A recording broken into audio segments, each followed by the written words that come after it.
That's the thing you either got to go to work on or fix, because your subconscious is not going to allow you to BS yourself for too long, right? You can lie to yourself, but not if you're really trying to win at life.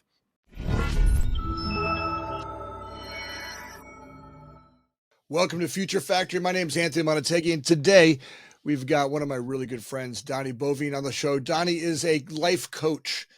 He's a business leader. He's the kind of guy that you want in your corner as you're growing a company. It's a special conversation to have. I think you're going to enjoy this one. I've watched a lot of your work, and it's something that really does resonate with my soul and the work that you do. And I think it's interesting for our audience to really get to know you a little bit about your background and some of the stuff that what really sparked you, what caused you to kind of create what you've done, and this master program you have. The Badass Business Summit is something that look, all of you business professionals, when you're done with this, you're going to want to go to it, right? I want you to understand Donnie and a little bit of his background, what caused this, and why I feel it's such a special program to get involved with. Thanks for teeing that up, man. So, I spent 20 years working for other people, making other people wealthy. Grew up in this blue collar family where you just work, you get a job, you retire, and that's, the sum of life. And I turned 40, and it was kind of the first time I ever realized that you could start your own business. You could do this thing called be an entrepreneur. And so I gave it a go. I jumped out, launched my company, and 6 months in, with my wife asleep upstairs, I walk out the back door of my farm and her Jeep's missing. And so I call the police and I'm like, I think somebody stole my car. And they said, no, sir, it's been repossessed. And I realized I was going to have to go in and tell my wife the rest of the story, which was the mortgage was 3 months behind and we were about to lose our dream farm, the thing we'd worked all of our entire life for. And I'd already cashed in my 401k trying to make this business work. And she looked at me and she said, I'll cash in my 401k, but that's our last lifeline. You have to make this work. Get off your duff and go sell something. And, for me growing up, I didn't understand that I spent my life working for other people and somebody always telling me what to do. And now I had this business and nobody telling me what to do. And I didn't know what the heck I was actually doing. So long story short, turned that around. I now run 3 companies, have one of the top podcasts, 5 best-selling books, and a partridge in a pear tree. But, one thing they don't tell you is as you're building a business, you're going to meet the dude in the mirror because your business is going to work a hell of a lot more on you than you'll ever work on your business. I'm always amazed by the entrepreneurial journey, right? We come out with this kind of like, this idea that, oh, I'm going to work for myself. It's going to be a lot better. I just can't stand working for other people. And then you start to realize that to really fulfill on that takes more work on not just the business idea, right? Taking the idea of what we're going to do for business, and all right, by the way, how are people going to pay me, and how am I going to go get the business? How am I going to perform the business? How am I going to get paid for the business? How am I going to report the business to the government and all that good stuff? How am I going to hire people? All those parts and pieces that are in there. It's there was no class I took, right? They did a great job Right. of teaching me about algebra, right? Which I've never used. I mean, Right. maybe I've used a couple of Right. things to figure out how to do corners on a building or something, but very little of that was ever used, and I had no coaches, right? I had nobody who taught me how to do this, and sometimes it felt like your dream was about to slip away from you, right? Yeah.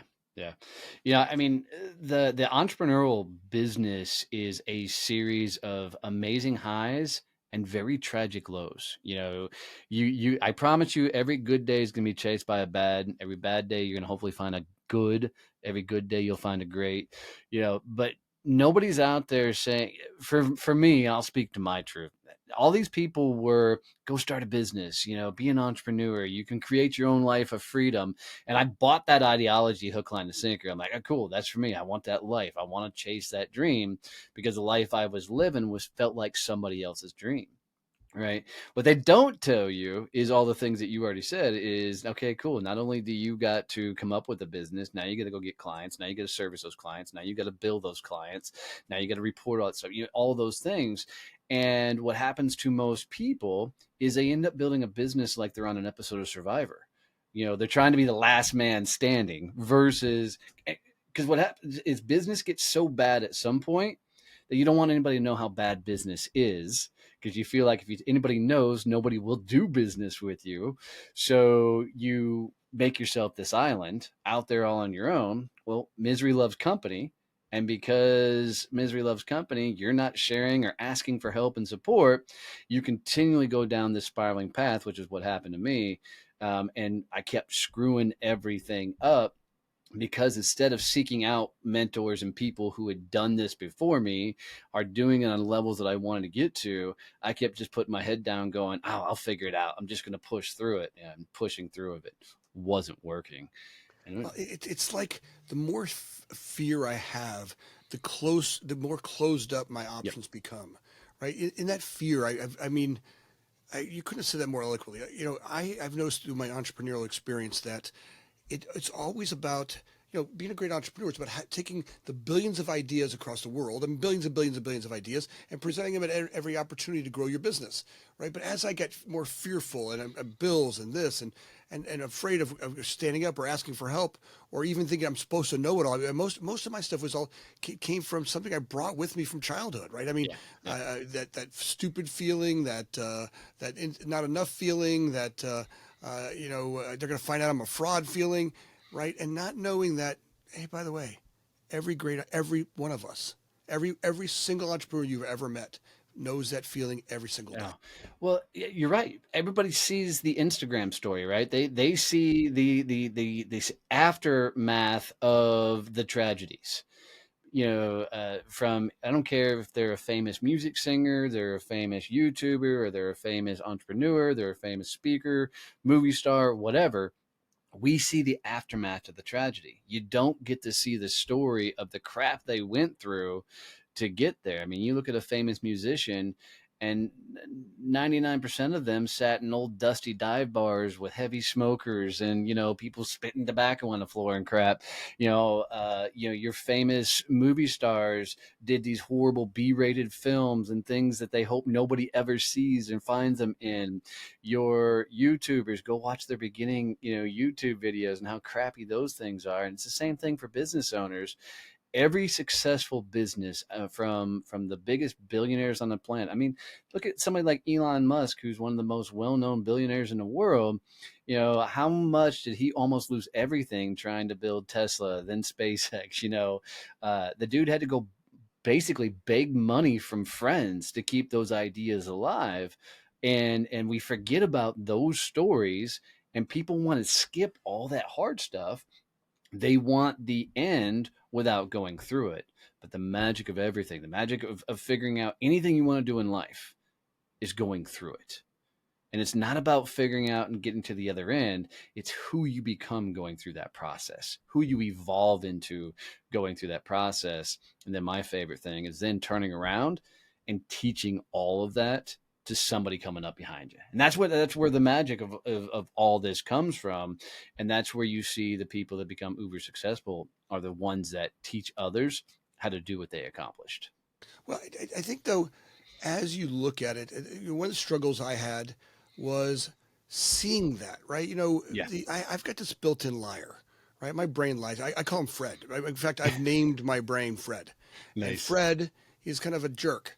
And Fred comes up with this stuff and he tells me I'm okay. It's my ego. He's like, this, and you should know this, and don't let them find out. And Fred will not ask anybody for help because Fred thinks he's supposed to know. And and I had to name him because it's actually I've got this funny relationship with Fred in that Fred, you know, is supposed to be helping me survive, right? I mean, it may be some prehistoric way he was surviving, but today the business world is so dynamic, and and by the way, not just the business as a leader, I need to be able to show up and bring creativity to the game. And if I show up carrying, the shame and guilt and fears and all that stuff from my child, all that stuff I bring in there, I get pretty myopic pretty quickly, and I start to go into survival mode you were Yep. talking about, and I have very little chances from there to get dynamic and bring the billions of ideas to the table. Yeah, no, I 100% agree with you. I love the fact you named him Fred. I've never named him, but when you name a thing, it makes it more real, and you actually can work on it. What for me is what I've discovered is the moment that fear pops up, that's the direction I need to go. There was an old stand-up arcade game that I forget the name of it. Well, Dragonlance, that's the exact name of it. And the way this arcade game worked was you had this knight that you controlled, and it looked like a cartoon. And then you'd be battling this dragon. There'd be a flash on the screen, and when the flash on the screen happened, you had to slam the remote right to that flash. And if you got the combination right, you slayed the dragon. If you didn't, the dragon ate you. Right? It's the basic gist of the game. I sucked at the game. I was horrible at it. But I've learned that for me, when those fears like imposter syndrome pops up, or I'm intimidated to reach out and talk to somebody, or there's an action I need to take, but for some reason that fear is popping in my head, preventing me from taking that action. That fear is literally like the universe saying, dude, that's the right direction to go. That's the exact thing you need to do next. Now, I'm not talking about the fight or flight thing, right? Where if you're in a dangerous situation and you're fearful for your life or something, all right, don't do the thing, eh? But if you're in a business growth or a personal growth and there's an opportunity to learn something, move, evolve, grow, and a fear pops up, just like in that Dragonlance game, you got to slam everything you got straight at it. Because every time I've gotten to a room that I didn't think I belonged, every time I've been in a situation where I was intimidated by the people I was around, or anytime any of that type stuff popped up and I got myself in that situation, inevitably I've learned that, yeah, I deserve to be in that room. I deserve to be in that conversation of holy crap, I've got knowledge they need, they have knowledge I need, and we can all grow together. And I think half the battle to success is stepping into that fear. The other half of the battle is being okay screwing up along the way, getting through that fear, because life simply is an experiment. And as long as you understand life is an experiment, there's no such thing as actually failing the thing. This way of doing it just didn't work. So lean into those fears and experience the hell out of things. I think that's some right on stuff. I mean, I really want to get more into that, developing that muscle of stepping into it, right? Stepping into it, right? Getting there. And so when you're looking at a young entrepreneur or an old entrepreneur or an entrepreneur getting ready to start into the journey, and I'm speaking to the one who's sitting at home this morning listening to the podcast, and they're fretting about what they're supposed to do today, right? And all of a sudden, there's that they're listening to a podcast because they're going, all right, I'm looking for the answer of how to build. Look, I want to build this idea, but I don't know how to do it, right? And I would almost venture to say that the I don't knows of the world, anytime I say I don't know, the truth is I'm shutting myself down, right? Correct. It's kind of I am connected to all the information of the universe, and in fact, never before have I been so connected. And when I start to do with the I don't knows, right, somewhere in that conversation, I've got to step through that. Now, how do we start to talk to that entrepreneur that's sitting out there, and where do we start? Like, if I'm looking at Bob or Betty, and they're both getting ready to start let's say they're starting a painting company, right? They want to go start their own little painting company, and they're sitting there, they have no work yet, right? Or what are we doing to help them go from not working to working? Yeah. So the number one thing anybody has to do is become the face of their company, right? Because if nobody knows about you, there's no business is ever going to happen. So what I would tell, and we'll go with the painting company, that's fun. If you're going to start a painting company, then you need to go tell people that you can paint their house. Like literally, you could do the simplest thing. And you don't even need necessarily business cards. Even people get hung up if they got to create a website and do all this stuff. No, no, no. You just got to find somebody that'll pay you for your service. So go down your neighborhood, knock on doors, and say, "Hey, look, I'm starting a painting company, and I'm looking to paint a few homes. Would do you have anything around your house you need painted?" And start small. Go with your neighbors, go with your friends, family.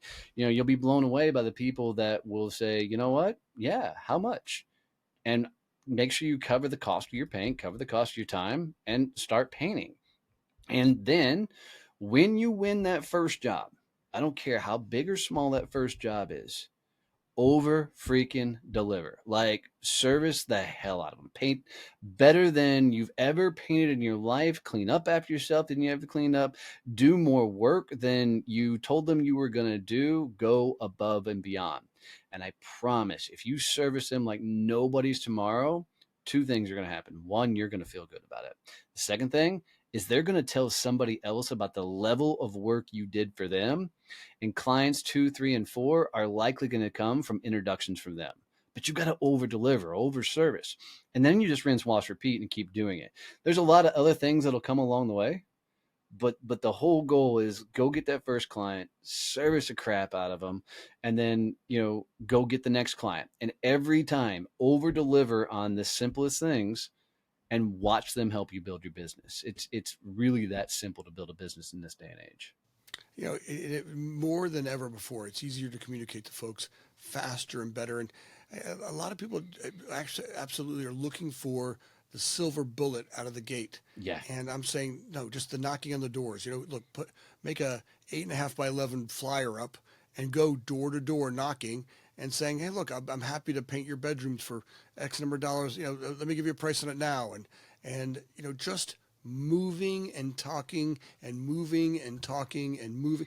If you're an entrepreneur and you don't start before the sun comes up and end when the sun goes down, and you're not working in between there, right? This whole idea that people give me this, well, I need work-life balance, and I got to be able to go to the gym first. And good. Look, if you're going to go to the gym, get up at 4:30, right? Be out of the gym at 5:30.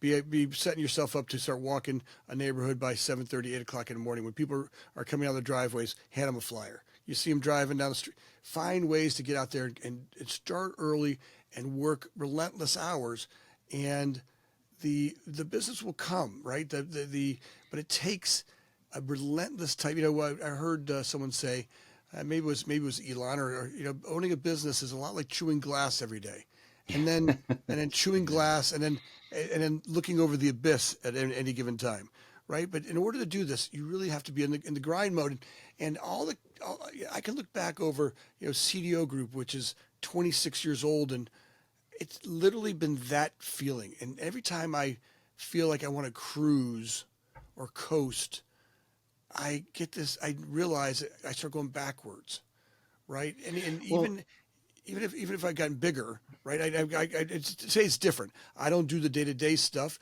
but I'm always working on the leaders, the people, the business. My skill, my things I'm doing are different than they were when I started the business, but there's never something I can't be doing to help develop the business.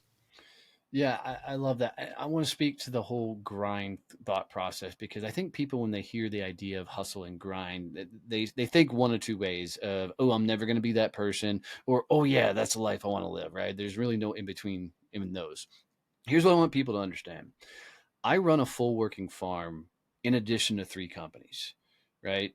To do this farm is a lot of work compounded with running these companies. People need to understand is every morning I have to go out and let my goats out into the pasture. They can't open the barn door. They can't feed themselves, right? So I have to do that for them. Every evening, I've got to go put the goats up, right? They can't put themselves away. Predators will get them. All kinds of bad things will happen. I don't get a day off from taking care of those goats, right? I chose the lifestyle of having all these critters on the farm, and it's my responsibility to make sure they're all taken care of. So it's not the hustle and grind, it's do the work until the work is done, right? I can't simply just say, hey, you know what? Let's fly to freaking, New Zealand today and just go. I have to have plans in place for somebody to take care of the goats. I have to have a strategy in place for somebody to water all the animals, do all the things, right? That is a life I chose. What people need to understand is when you're an entrepreneur, you chose that lifestyle. To be successful in that lifestyle, you have to do the work until the work's done. And there are certain triggers and things you have to do in business to make that business successful. You've got to go sell, right? You've got to go tell people about your business. And especially early on, you got to do that every day. And you better make that the first priority every day, because we all know once the day gets going, sales goes right out the window, right? If you don't do it and get it done, you're going to make all the excuses in the world to never come back and do the sales. So you do the work until the work done is you got to commit. You're going to do X amount of sales behaviors on a daily basis. And that day is not done until the sales are taken care of, your customers are taken care of, your marketing's taken care of, your team's taken care of. You've done all the things you've committed to as an entrepreneur. When that's done, your day is over. And I need people to understand that's not a grind. That's what you signed up for. right? That's a life. There's no such thing as this work life balance. It's a damn myth. When you run your own business, it's work life integration. It's all one thing, right? And the only people that are working for work life balance are people who hate what they do. They're working for the weekends, they're working for the time off because they hate the life they're living. You can't build anything in this world without becoming passionate about it. You don't turn your passion into a business. You get passionate about what you do and watch the life you can live because of it. So I just really need people to wrap their head around this philosophy, because what happens is that misery loves company. They start doing things and they don't like the activities and things they're doing because they think it's work versus the responsibility of saying, hey, I'm an entrepreneur. I'm going to build a business. That's what you signed up for. It's great. In that that going out there and finding, it's always funny when people tell me they have a hard time with sales, and I'm like, look, when I started CDO Group, back then it was an outsourcing construction management company, and at the time there was no such thing. Right, there was no such out. People either had in-house project managers that worked for them, and companies like McDonald's or Chipotle's, or back then it was Boston Market and Einstein Bagels, and those brands. They're like, I would call them up and I'd say, hey, I had worked for those companies beforehand, and I said, look, I had worked myself out of a bunch of jobs, right? And I Mm. thought, this didn't make sense. I'd go work for a company. I'd build, build, build, build, build, and I'd get a knock on the door and say, hey, we're not building anymore. You lost your job. And I'm like, that sucks. I'm not gonna build a career out of this. Every 4 or 5 years, I have to go look for another job somewhere. And I said, maybe I could do the same thing for them on an outsourcing basis and do for multiple companies.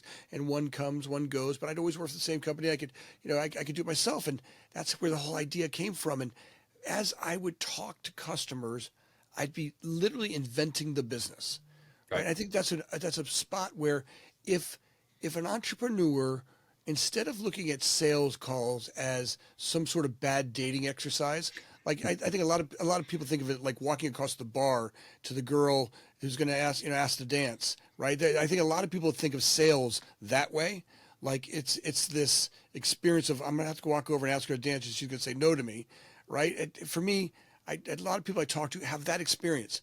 Where I think it's different is if you could think of it in a way of, hey, while I'm talking to you, I'm creating my business, right? Yeah. I'm really Yeah. I like that. articulating what I love about it and my passion and what I'm going to do for you and why you should hire me and why I love this business. I think if you go from that point of view, it just changes the experience of telling the story when you're calling people to tell them that story. I like that. And I think there's a lot to say about being passionate about what you sell, because passion does sell. I mean, if you are really into whatever you're doing, people can feel that energy, right? They can feel that drive of you being into it. What I need people to continue to wrap their head around is they don't actually have a sales problem. And here's what I mean is most people, if they sit across from the right person who's interested in what they have, they'll have a great conversation and a deal will happen, right? That relationship will usually come together. People are really good in that conversation.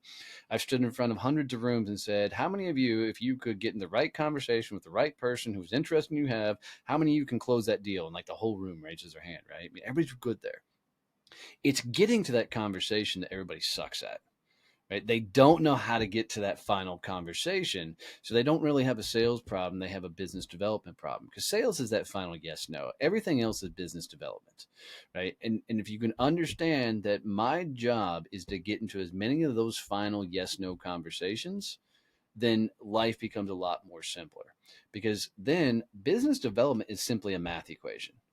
If I do enough of this, it's going to lead to enough of this, to lead enough of this, and lead to enough of this. That's going to ultimately get me to that final conversation. Building relationships with your potential clients is just like trying to marry somebody. It's not necessarily like trying to pick a person up at the bar. It's trying to spend the rest of your life with this individual, right? And you've got to court them and invest in them and show them your true side. And what people do is they treat it like a one night stand. So they only get to see the best version of you, they only get to see the moves and the transactions. And if you sell like you're trying to make a transaction happen, like you're trying to get that one night stand, you're going to lose every time, because you might get the transaction, but you're going to be in such a churn of clientele coming in, coming out, and you're going to be called the same thing we call people who sleep around all the damn time, right? You've got to treat it like you're trying to get married and you're courting these individuals. You need to look at it. Do I really want to do business with this person? Is this a person I want to spend the rest of my life with? And that mindset alone, I've found, and I call it what I have a cocktail with them. you know, do I actually like this individual? Do I actually want to do business with them? If you'll change your mindset when you're going to have these conversations, it changes the dynamic. And now you go, okay, cool. If I got to spend my time, my life with these people, then I need to put the processes and systems in place up front in the business development activities to make sure these people are qualified to do business with me, right?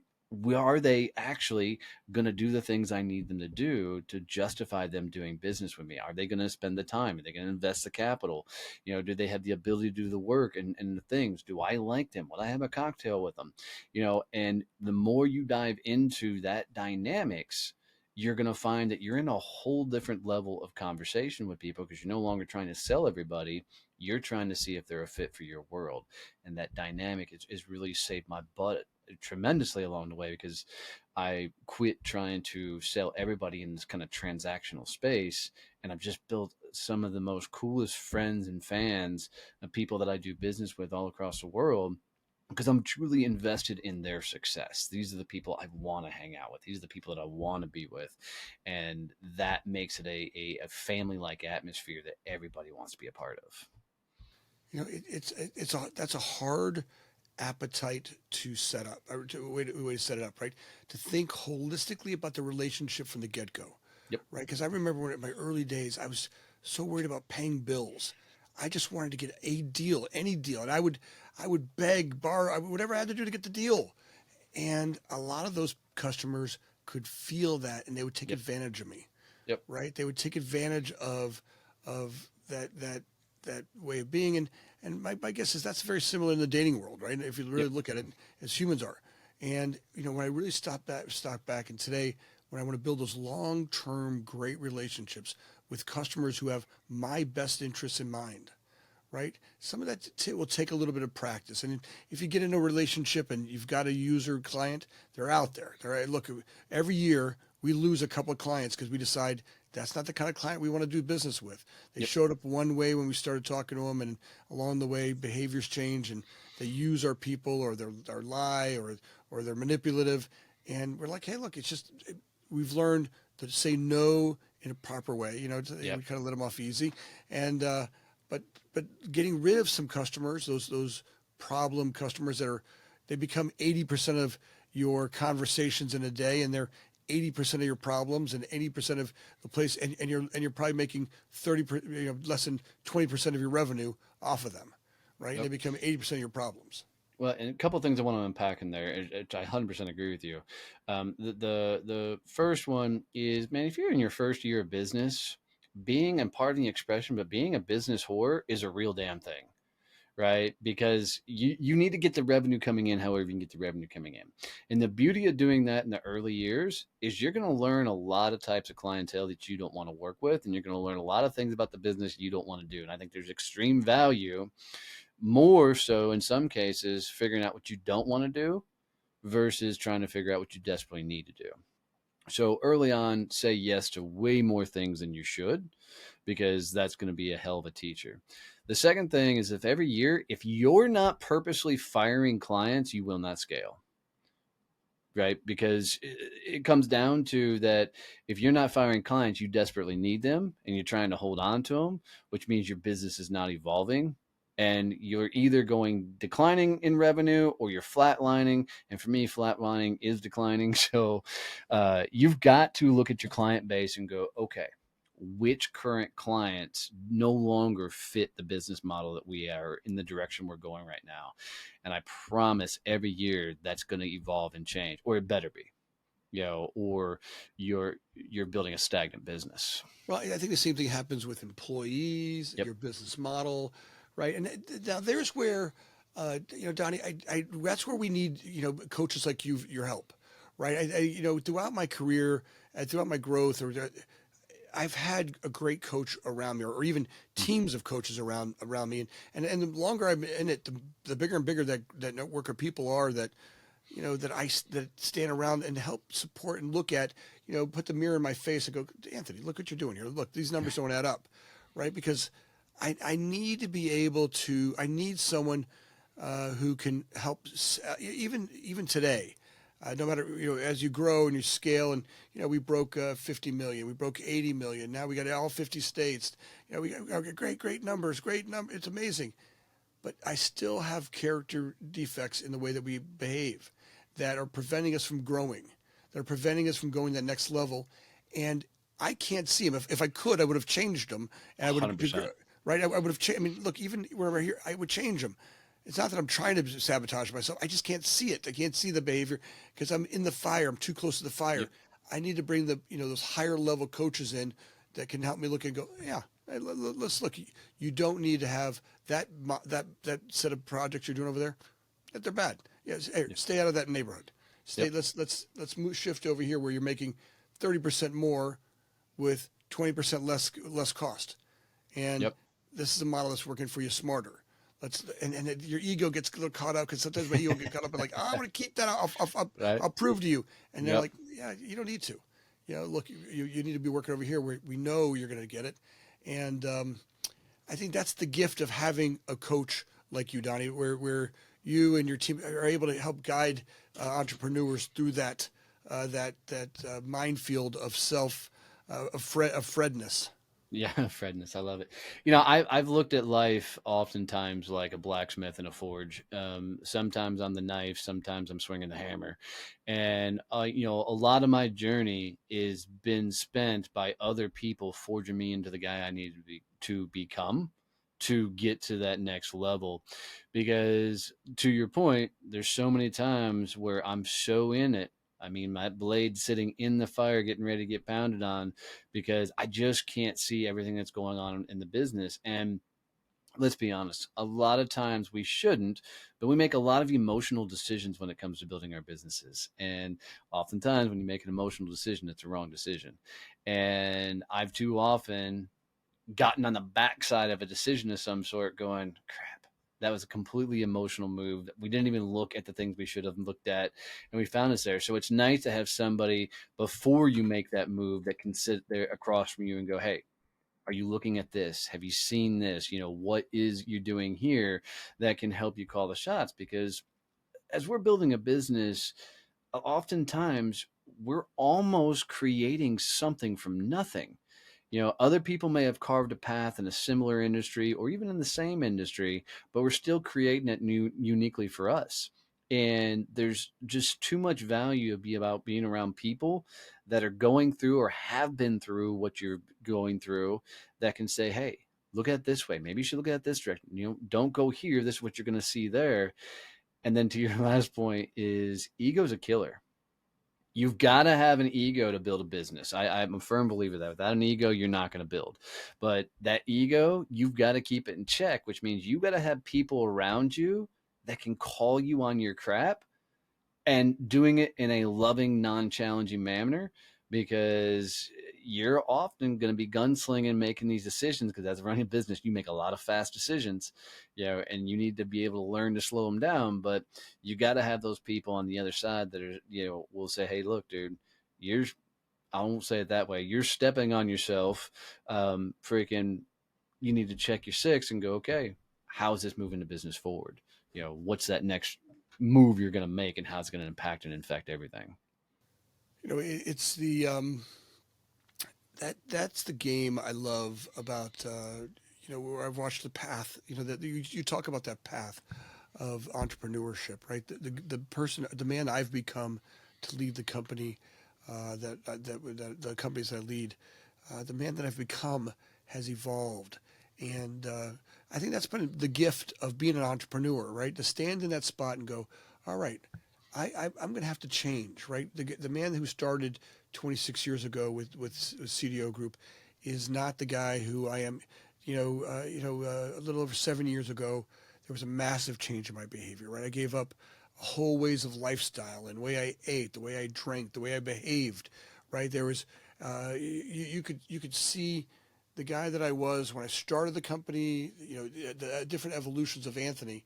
And you know, some of that I call there's a big red bag of crap that I carried around with me, right? And a lot of that stuff I brought to the game as an entrepreneur, and some of it worked, right? Some of that stuff that, um, when I was a kid, one of the most impactful things that happened to me was I remember being on a playground and realizing how poor I was compared to the other kids. And I remember defending I'm not going to be poor was one of the reasons why I became an entrepreneur. And like Right. part of that was my goal, right? Like that thought to get me up. I'm going to prove I'm not going to be poor, and I can, right? And but somewhere in there, that became a limiting belief, right? But some of that, fighting became a way of being that maybe wasn't needed anymore, right? Some of that stuff I had to unpack, I guess what I'm getting is as I looked at that bag of crap that I carried with me, some of those beliefs and stuff that I had about, I'm not smart enough, I'm not good enough, I'm not, whatever those things were holding me back in that bag that I carried, that was this weight. As I opened that up and I worked with a coach to go, all right, look, you've obviously done this. You're doing pretty good. 99%. You're on the top 5% of business growth or podcast growth or whatever the things you're working on. You got something working, right? You can here, that's a good rock. Let's let go of that one, right? As that bag gets lighter, it seems like creativity has opened up wider, right? So I think one of the things I always tell entrepreneurs is if you're not seeing options, check the bag, right? Right. Check what's slowing you down from seeing the options, the opportunities. Because if the I don't knows are slowing you down, I can't see it. I can't. What's holding you back in the bag? That once I let go of that way of being, will allow freedom to come, vision to come. See things a lot clearer. Maybe even let go of ways of being that are making it hard to operate. Right? Some of the stuff that I believed I had to I had to be the leader. I had to be the president of CDO Group. Today, I'm not the president of CDO Group. My wife is, and she does a way better job of it. I mean, it was I hired a business company to come in and tell me to let go of being the president of the company, and I'm like, what? Yeah, yeah, you've served your purpose.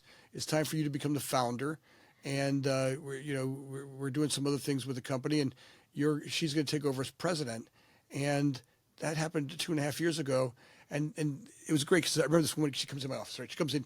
She comes walking in my office. She's a big redheaded woman, and she's big personality. She walks in my office. She goes, Anthony, today we're gonna lock your door. What do you mean you're gonna lock my door? You go, well, today we're gonna lock your door, and you're gonna have your focus. And I'm like, great. I'll be able to focus and get stuff done. Yeah, great, great. She goes, no, no, no. We want to keep you in. I go, what do you mean? She goes, yeah, you walk out there and you get into everybody's business all day long. Yep. You've hired this great team of people, and you keep going you walk in the room, and you take all the oxygen out of the room. Yep. You have some sort of insignificant problem, right? It's a significance problem. You want to walk out there and prove how good you are. And I'm like, Yep. well, I paid you I paid you to tell me this. What? What do you mean I paid you to tell me this? And she goes, yeah, yeah. She goes, yeah, you have a significance problem. She goes, look, you have great people. These 6 leaders that you've hired, they run each part of those divisions. You get 1 hour a week with each one of them. Plan what you're going to say to them wisely. You're not allowed to talk to anybody else in the company but these 6 people. And I was like, for 3 months, I stewed. Oh my Oh, God, I torture. stewed. Torture. Donnie, it was torture. And it was tough, right? Because she said to me, she goes, well, what do you want to do? You're gonna have to find somebody to fill in some of that gap. So that's where I got the podcast going. And I also took up flying planes, learned to fly airplanes, right? Which was helpful. She gave me something else to fill that gap. But it was a great lesson for, as we develop where our ego is, having someone like that I could trust, that could guide me through where I was going to go. It was not an easy task. It was not an easy change to go through, and really pick your coaches wisely as you do so. Yeah, no, I agree. It's funny because I've been on both sides of a similar conversation, and it always sucks being on the receiving end, but all growth sucks at some point, you know, and you've got to go through it to become it, and most people want to skip the journey, right? I developed a technique for me personally, to help me figure out where I need to level up and how I approach my coaches now and what I need to work on. And it happened after I told my wife we were about to lose everything. So I hope your listeners will take this and use it as their own arsenal. And what I did the night that I told my wife that we were about to lose everything is I went upstairs to my bathroom and I looked myself dead in the eye. And I tried to say the words "I love you." That just sounded too weird. I couldn't get them out of my mouth. But I changed it and said, "I'm proud of you." And instantly, when I said, "I'm proud of you," my subconscious, my mind, my being, my everything said, "No, you're not. You're not doing the things you signed up to do. You signed up to be a damn entrepreneur, but yet you're not reaching out to people. You're not getting in the conversations. You're not trying to run a business. You're trying to do this work life balance where you only work when you want to work and you only want to live the way you want to live. You're not doing the work until the work's done." So, what I realized is when you go to the mirror and you say the words, "I'm proud of you," whatever pops up when Fred starts speaking, you know, that's the thing you either got to go to work on or fix because your subconscious is not going to allow you to BS yourself for too long, right? You can lie to yourself, but not if you're really trying to win at life, right? So when you go to the mirror, whatever thing pops up after you say, "I'm proud of you," is the thing you've got to go work on and fix. And what's interesting is as I started working through those things and getting better at building a business, I got to a point where we had turned the companies around and we were doing very, very, very successful. Things were going great. And I remember going to the mirror going, "I'm proud of you." And instantly I went, damn, no, I'm not. Because the entire time I've spent rebuilding these companies and making them what they are, I've neglected my relationship with my wife. I got married to the business and not to our household. And I'm like, crap. So now I got to go figure out how to do that. Cool. Now, how do I integrate the business and my wife, our farm? How do I make it all one? It became all one because I learned how to talk to her about the things in the business. I learned she became my Jiminy Cricket, right? I started bouncing decisions and ideas off of her, and she still doesn't know the intricacies of the business, but she's been one of my best advisors because she's emotionally detached from the outcome of the company, other than she likes the things we get to do because of the success of the company. So what I would tell people is every night before you go to bed, go to that damn mirror and say, "I'm proud of you," and see what the hell pops up, because whatever does, I promise you, if you go work on and get better and do the things that you're not doing, or you go fix the things from your past that are destroying you from moving forward, you're going to be blown away by what you can do with that stuff moving forward. And eventually, as you get past it, you're going to find more freedom. You're going to be able to evolve because, to your point, you're going to take more rocks out of that bag, and because you finally identified what those rocks actually are through a mechanism. So if you either do it with "I'm proud of you," or you hire a coach, or you hire somebody that's going to get in your world and watch how much you start to evolve, because that's the beauty ultimately of running a business, is you will finally meet the dude in the mirror, and you'll evolve to the person you wish you had years ago in your life because you've actually gone through it. Awesome, Donnie. Look, you have so much great knowledge, and folks, I'm going to put a plug in for your business summit. It's the Badass Business Summit coming up. You got another one coming up right now. Yeah, September 20th through the 23rd, Fort 20th Worth, through the Texas. 23rd. So, folks, right now, take a second. I'll put a link down below. Sign up right now. Look, it's worth going to. I promise you, the stuff that Donnie has in his summit will change your business world. Look, if you're looking for that spark to get re-engaged, join the summit. Step out of the confusion. Step out of the places where you don't know. Get on board with a great business coach like Donnie and watch what happens to you, not just who you are in the world, how you walk on the planet, how you walk, not just in the business world, but how your family life changes, your community life changes, the dramatic things that happen when we bring on great coaches. And I'll make sure the links are down below, Donnie. So that's September, one more time. 20th through the 24th, Fort Worth, Texas, badassbusinesssummit.com. Badassbusinesssummit.com.